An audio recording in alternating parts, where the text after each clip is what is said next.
தினசரி அதிகாரிகளுடன் பேச்சுவார்த்தை நடத்திவிட்டு வந்திருக்கிறார்கள். அவர்கள் இந்த எமது பிரச்சனையானது 8 வருட காலமாக எங்கள் சம்பள நிலுவை பெறப்படாத பிரச்சனை. இந்த பிரச்சனையை அரசாங்கம் வேறு பக்கத்துக்கு திசை திருப்பி இதை ஒரு அரசியல் பிரச்சனையாகவும் இது பொதுவான ஒரு சம்பள முரண்பாடு என்பதை காரணம் காட்டி இந்த எமது பல்கலைக்கழக கல்விசாரா ஊழியர்களுடைய பிரச்சனையை இது நாட்டினுடைய பிரச்சனையாக இதை டயலூட் பண்ணும் வகையில் இதை காய் நகர்த்தி கொண்டிருப்பது எமக்கு மிகவும் விசனத்தை ஏற்படுத்துகின்றது. தற்சமயம் பேச்சுவார்த்தை மூலம் அதிகாரிகள் உத்தரவாதம் கொடுத்துள்ளார்கள்.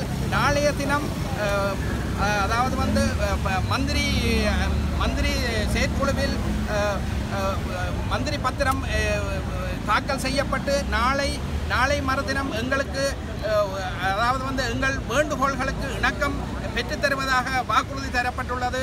ஆனால் எங்களுக்கு இவ்வளவு காலமும் எங்களுடைய பிரச்சனைகளை அடையாளம் காணப்பட்டு அதற்கு உத்தரவாதம் பெறப்பட்டு எமது ராஜாங்க அமைச்சர் எழுத்து மூலமாக எங்களுடன் இணக்கப்பாட்டுக்கு வந்து அந்த இணக்கப்பாட்டை எழுத்து மூலமாக பெற்று கொண்டதன் பிற்பாடும் இதை பெற்றுத்தர தாமதிப்பது எமக்கு மிகவும் விசனத்தை ஏற்படுத்துகின்றது.